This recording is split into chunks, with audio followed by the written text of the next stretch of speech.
আসসালামু আলাইকুম সবাইকে। আজকে এই ভিডিওতে আমি আপনাদের যারা জার্মানিতে মাস্টার্স এর জন্য যাবেন তারা কিভাবে ভিসা ফর্মটা ফিল আপ করবে সেই বিষয়ে আপনাদের বিস্তারিত ব্যাখ্যা করব। তো প্রথমে আপনাদের ভিসা ফর্মটা ফিল আপ করতে হলে ভিসা ফর্মটা আপনাদের আগে ওপেন করতে হবে। ভিসা ফর্মটা পাবেন কোথায়? আসেন দেখাই কিভাবে পাবেন। প্রথমে জার্মান মাস্টার্স ভিসা চেকলিস্ট দিবেন। এরপর হচ্ছে এখানে যে আপনার এই আসলো national visa study masters VFS information sheet. তো এটা ক্লিক করার পরে ক্লিক করলাম। ক্লিক করার পরে এই যে এখানে চলে আসলো, এই যে কমপ্লিট দ্য ফিল আউট 1 নম্বর পয়েন্টেই দেখেন এটা হচ্ছে ভিসার চেক লিস্ট, কি কি ডকুমেন্ট লাগবে। মানে ফার্স্টেই বলা আছে যে complete the fill out the sign national visa application form. তো এখানে যে ফার্স্ট এটা অন করলেই এই যে এই যে ফাইলটা এই ওয়েবসাইটটা অন হবে। তো ওয়েব পেজটা অন হবে। তো এখানে হচ্ছে আপনাদের ভিসাটা ফিল করতে হবে। তো আসেন ভিসা ফর্মটা ফিল করি। তো প্রথমে আপনাদের সারনেম দিতে হবে, তারপরে হচ্ছে আপনাদের ফার্স্ট নেম দিতে হবে। সারনেমটা কোনটা? সারনেমটা আপনি যদি একবার পাসপোর্ট থেকে দেখাই কোন নামটা হবে। আসেন, এই সারনেমটা হবে যে এই যে দেখতে পাচ্ছেন এখানে সারনেম আলাম। এরপরে হচ্ছে ফার্স্ট নেম কি, গিভেন নেমটাই ফার্স্ট নেম।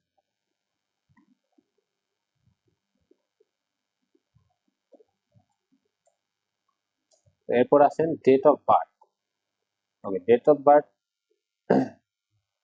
বার্থটা হচ্ছে আপনার ঠিক যে পাসপোর্টে যেটা আছে সেটাই। তো আসলে যে আপনারা এটা ফিল আপ করবেন, আমি দিচ্ছি।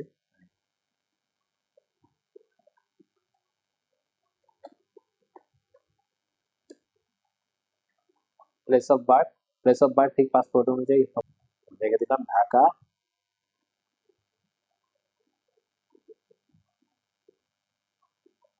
ও, এখানে আবার দেওয়া যাবে, তো শুধু ঢাকা, বাংলাদেশ দিয়ে স্পেস দিয়ে বাংলা।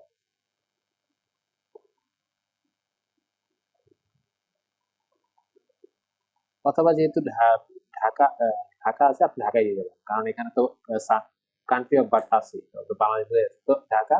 এখন কান্ট্রি অফ বার্থ এখানে বাংলাদেশ, বাংলাদেশ বাংলাদেশ। এরপর হচ্ছে জেন্ডার, মেল জেন্ডার আপনার দিবেন, মাস্কিউলিন। মেরিটাল স্ট্যাটাস, আমার ক্ষেত্রে আমি যেহেতু সিঙ্গেল, আপনাদের ক্ষেত্রে ওই ম্যারিড দিলে আপনাদের আবার নতুন কিছু স্পাউসের ইনফরমেশন গুলো আসবে, যেরকম আপনাদের দেখায় ম্যারিড দিলে যেখানে আরো ইনফরমেশন আসবে স্পাউসের। হ্যাঁ, স্পাউসের ডেট অফ বার্থ, সারনেম, এগুলো পাসপোর্ট, স্পাউসের পাসপোর্টের অথবা পাসপোর্ট যদি না থাকে এনআইডি কার্ডের যে জিনিসগুলো আছে সেগুলো আপনার দিতে হবে। তো এর তো আমার ক্ষেত্রে যেহেতু সিঙ্গেল, আমি যেহেতু সিঙ্গেল তো আমি সিঙ্গেল। তো এরপরে হচ্ছে কারেন্ট ন্যাশনালিটি, আমি যেহেতু বাংলাদেশি, তো বাংলাদেশি হবে। বাংলাদেশ। প্রিভিয়াস ন্যাশনালিটি আমরা নাই, তো দেওয়া লাগবে না। So do you have children, please include, না এটা সিঙ্গেল। তো এরপর আসবে আপনার ফাদার্স সারনেম দিবেন, ফাদার্স ফার্স্ট নেম ঠিক যেভাবে আপনাদের নিজের পাসপোর্ট থেকে নিজের সারনেম এবং ফার্স্ট নেম দিচ্ছেন সেভাবে আপনাদের বাবারটাও আপনারা দিবেন। যদি তার পাসপোর্ট থাকে, না থাকলে ন্যাশনাল আইডি কার্ডে যেটা আছে সেটাই দিবেন। তো father surname,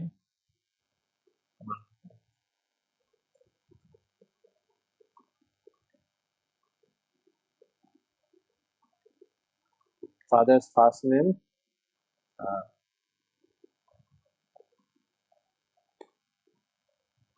father's nationality Bangladeshi, father's date of birth, তো আমার বাবার ডেট অফ বার্থটা এখানে দিতে হবে। ফাদার্স প্লেস অফ বার্থ, আচ্ছা ওকে, আমি সেক্ষেত্রে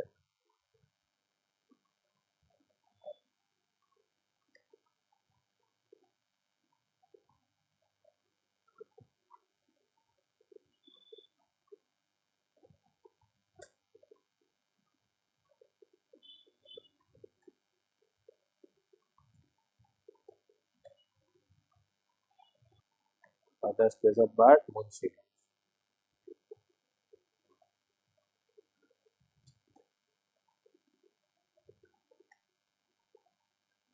ফাদার্স প্লেস অফ রেসিডেন্স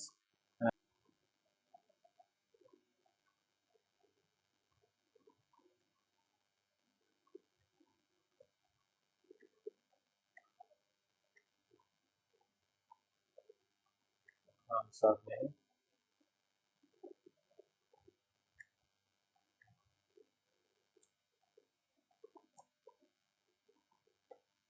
এখানে আপনাদের মাদার্স সারনেম দিবেন, mother's first name, mother's nationality Bangladesh, এটাই।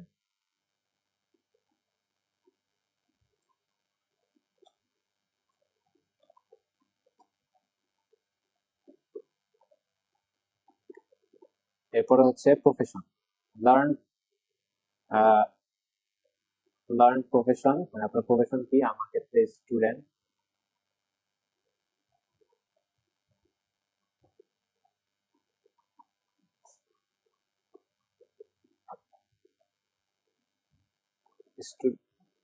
স্টুডেন্ট, আমাকে এখানে স্টুডেন্ট দিলাম। এরপর হচ্ছে আর এগুলো নেসেসারি দেওয়া হয় না, দিলেও নাই। এরপর আছে কন্ট্যাক্ট ডিটেলস। তো ওই যে দেখেন একটা করে পার্সোনাল পার্সোনাল ইনফরমেশন কমপ্লিট হয়েছে, সেখানে সবুজ হয়ে গেছে। আবার প্রতিটা যখন কমপ্লিট করবো প্রতিটি স্টেপ, তখন ওই জায়গা ওই ওই আহ, ওই বক্সগুলা গ্রিন হয়ে যাবে।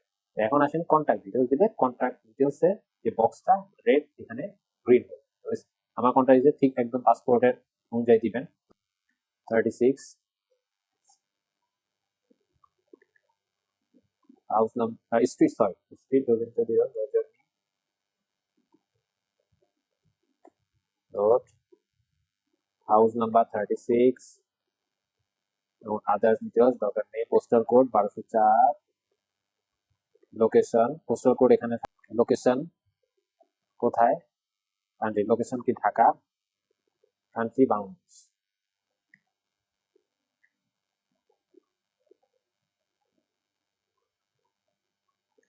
টেলিফোন, টেলিফোন নাম্বারটা দিবেন আপনার যেটা আছে।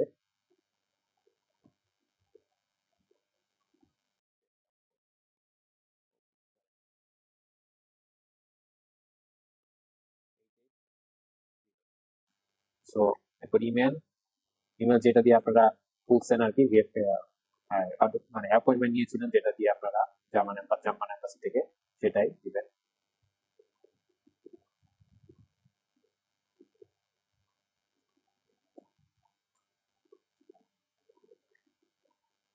আপনারা যদি কেউ চান তাহলে আপনারা আদার্স অ্যাড্রেসও দিতে পারেন, তবে এটা ম্যান্ডেটরি না, এই জন্য আমি দিই।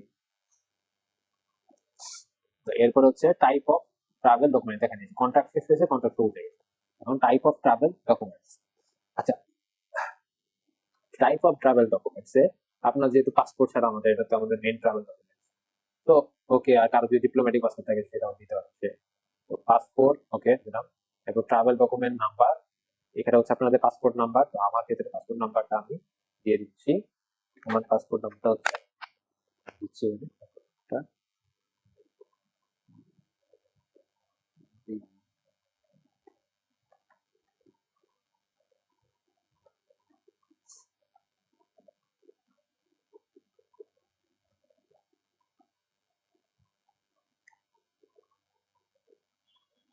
রেট অফ রেট অফ ইস্যুটা হচ্ছে আপনাদের কত, পাসপোর্ট থেকে দেখে এটা দিবেন, রেট অফ ইস্যু।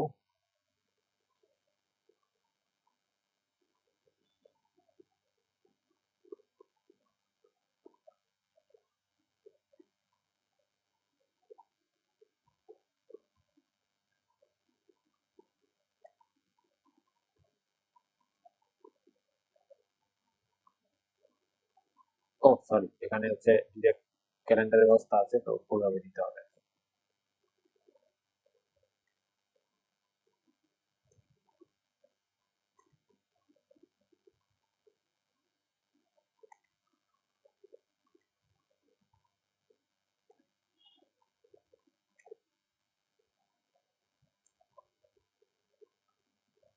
এরকম যাচ্ছে না কেন?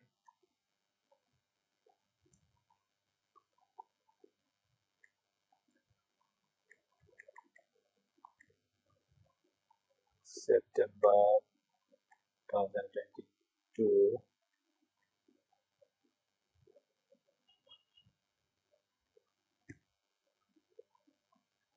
19 সেপ্টেম্বর,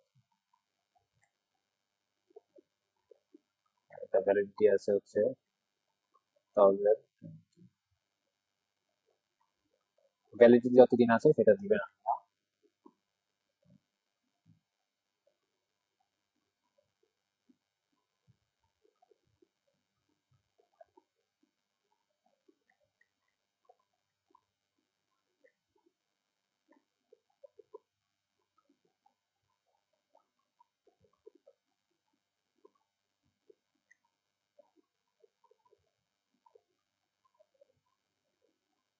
ওইখানে আমার একটু সামান্য ভুল হয়ে গেছে, এটা হচ্ছে এটা ইস্যু হচ্ছে 26 তারিখ, এটা ইস্যু ডেট অফ। ওকে, এরপর হচ্ছে ইস্যুইং স্টেট, আমাদের ক্ষেত্রে বাংলাদেশ হবে। ইস্যুড বাই, এটা তো দরকার নেই। ফ্রম এইখানে একটা গুরুত্বপূর্ণ বিষয়, ফ্রমটা কবে দিবেন। ধরেন যে আপনাদের আপনি হয়তোবা এনরোল হয়েছেন সামার সেমিস্টারে, কিন্তু আপনার ভিসা পেতে পেতে আপনার সামার সেমিস্টার অর্ধেক শেষ বা অথবা প্রায় শেষের দিকে পরীক্ষা চলতেছে। তো এখন আপনি উইন্টারে এনরোলমেন্ট হন, তো সেই সব ক্ষেত্রে আপনার হচ্ছে আপনি, আপনার কাছে লেট অ্যারাইভেল লেটারটা আছে, তো আপনি এখানে যেই ডেটে ভিএফএস এর স্লটটা নিবেন সেই ডেট থেকে তার এক সপ্তাহ পরেও দিতে পারেন, সেই ডেটও দিতে পারেন। মনে করেন আপনার ডেট হচ্ছে July August September August July আগস্টে, সাপোজ আপনার ডেট আগস্টের 1 তারিখ আপনি স্লট নিচ্ছেন, এখন আপনি এটা আগস্টের 1ও দিতে পারেন, আবার আগস্টের 7ও দিতে পারেন। মানে আপনি যেই দিন থেকে যেই দিনে স্লট, যেই দিনে জমা দিবেন তারপরে যে কোনো একটা দিন, যেহেতু আপনি আহ মানে এটা বলতে ইন্টেন্ডেড, এটা বলতে যে ইন্টেন্ডেড ডিউরেশন, তো কতদিন থাকবে, তো আপনি তো এখনো জানুয়ারিতে যান, তাহলে আপনি যদি আগে দেন, আপনি যদি স্লটের আগে দেন, তার মানে কি আপনি জানেন আপনার কাছে ভিসা নেই। তো আপনার দিতে হবে যে দিনটা আপনি স্লট দিলেন সেটা দিতে পারেন, আবার চাইলে তার 1 সপ্তাহ 1 মাস বা যে ইচ্ছা মানে আপনি দিতে পারেন ইন্টারভিউ দেওয়া। এখানে কোনো এটার জন্য কোনো প্যানিক করার কোনো কারণ নেই, কোনো ভিসা জটিলতার কোনো কারণ, জটিলতা হবে এরকম কোনো জিনিস খাবার কোনো কারণ নেই। তো এখানে আমি দিব, আমি এটা হচ্ছে আপাতত, আমি যেহেতু আমি কোনো স্লট নিই নাই আমার স্লট, তো আপাতত আমি একটা দিয়ে রাখছি।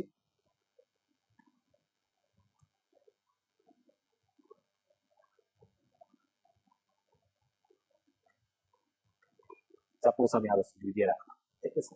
আনটিল কত, এই ডেটটা ধরে আপনি, যদিও জার্মান এম্বাসি 2 বছর 1 বছরের বেশি দেয় না, তারপরে আপনি এই ডেটটা ধরে, আপনি যদি কোর্স 1 বছর হয় 1 বছর দিবেন, 2 বছর 2 বছর দেন, দেন। আমার ক্ষেত্রে যেহেতু 2 বছর আমি দিলাম, সাপোজ আপনার এটা হচ্ছে 25 27, তাহলে আমি 02/08/2027, so I intend to stay in Germany for not longer than 12 months, and I intend not longer than 12 months and apply for a visa valid for the entire period of the, যেহেতু আপনি 12 মাসের বেশি নিচ্ছেন, তো সেহেতু এখানে আপনাদের check করার দরকার নেই। আপনি যদি কম নিয়ে থাকবেন তাহলে এটা চেক করতেন।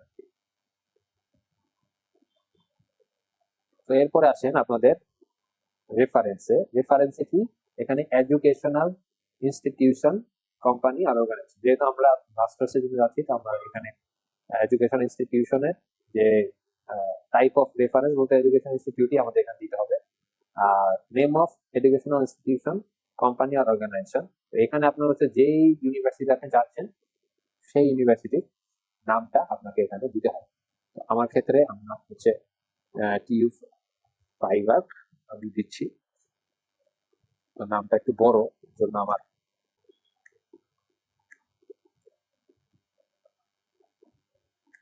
লোকেশনটা আপনাদের দিতে হবে। লোকেশনটা এখানে, এখানে যেহেতু লোকেশন এগুলো যেহেতু ম্যান্ডেটরি না, যেহেতু আমি এখানে লোকেশনটা দিলাম না। তো এরপর হচ্ছে নেম অফ কন্ট্যাক্ট পারসন, এখানে আপনাদের যে কোর্স কোঅর্ডিনেটর যিনি আছেন তার নামটা দিতে পারেন এখানে, বা আপনি আপনি চাইলে কনফিউশন হলে আপনি আপনার ইউনিভার্সিটিতে জিজ্ঞেস করে দিতে পারেন যে কার্ডটা দিতে হবে। তো এইটা আমি আপাতত ব্ল্যাঙ্ক রাখছি, এটা এক একজনের এক এক রকম হবে, তো এটা আমি ব্ল্যাঙ্ক রাখছি এটা। আর এখানে তার first first name of contact, street আর হাউস নাম্বার হচ্ছে আপনাদের যে ইউনিভার্সিটির স্ট্রিট, ইউনিভার্সিটি হাউস নাম্বার, ইউনিভার্সিটির পোস্টাল কোড, যে এলাকায় অবস্থিত, লোকেশন, কান্ট্রি, এগুলো সব কয়টা দিবেন এবং ওই টেলিফোন নাম্বারটা দিবেন। এটা আপনার কোর্স কোঅর্ডিনেটর টেলিফোন নাম্বারটা দিতে পারেন। এরপরে হচ্ছে living expenses and resident details, এগুলো যেহেতু ম্যান্ডেটরি না, যেহেতু আমি so is there a formal declaration of commitment, ও আচ্ছা। তারপরে এরপর হচ্ছে আপনি যদি ভার্সিটি ড্রমে থাকেন তাহলে সেই জায়গার দিবেন, পোস্টাল কোড দিবেন, লোকেশন দিবেন, হ্যাঁ, স্ট্রিট স্ট্রিট যদি জানা থাকে দিবেন, হাউস নাম্বার জানা থাকলে দিবেন।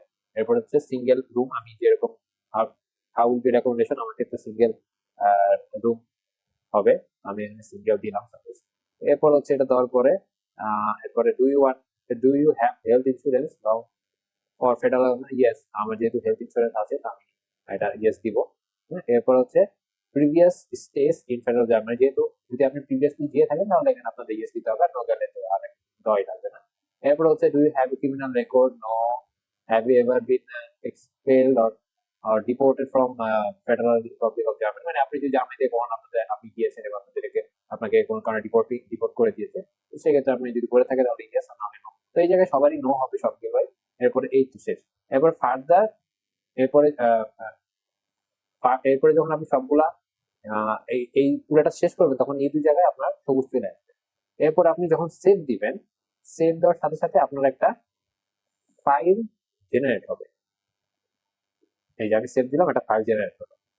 হ্যাঁ, তো এই ফাইলটা সুবিধা কি, আপনি এরপরে হচ্ছে ফার্দার গেলে আপনার প্রিন্টের অপশন আসবে, যে আপনি ওই জিনিসটা এই পুরো এটা পিডিএফটা প্রিন্ট করতে হবে। কিন্তু কোন কারণে যদি আপনার এই ভিসাটা আপনার কারণে করতেছেন আপনার কোনো কারণে ইন্টারনেট চলে গেছে, তো তখন তো আপনার পুরো রেকর্ডটাই যতক্ষণ সময় করে ঠিক করবেন, এটা তো আপনার আবার করতে হবে। তো সেই জন্য এই ফাইলটা, এটা সেভ করলে একটা ফাইল জেনারেট হয়। এই ফাইলটা আপনি যখন, এই যে আমি আবার রিলোড দিই, রিলোড দেওয়ার পরে, এই যে রিলোড দেওয়ার পরে দেখেন যে এখানে সব কিছু চলে গেছে।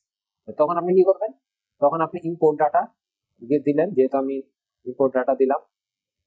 এরপর আমি যেহেতু ডাউনলোডে আছে এটা, হ্যাঁ, ডাউনলোডে আছে আমার, যেহেতু ডাউনলোড করছি, এই যে এই ফাইলটা, এটা দিলে আপনার ডাটা ইনপুট দিলেন, এই সব আবার চলে আসবে। ঠিক আছে, তাহলে আপনার এটা কষ্ট করে করা লাগে না। তো এই তো, এটাই ছিল কি, আর এটাই ছিল মেন বিষয়। তো এই আর কি। তো এই এই এই ভিসা ফর্ম রিলেটেড যদি আপনাদের কোনো কোয়ারিজ থাকে তাহলে আপনি আমাদের কমেন্ট, ভিসা ফর্ম রিলেটেড যদি আপনাদের কোনো কোয়ারিজ থাকে তাহলে আপনি আমাদের কমেন্ট সেকশনে জানাতে পারেন, আমি সেখানে আপনার উত্তর দিব। আর তো আজকের জন্য এতটুকুই। যদি ভিডিওটি ভালো লাগে তাহলে লাইক কমেন্ট এবং সাবস্ক্রাইব করে পাশে থাকবেন। ধন্যবাদ।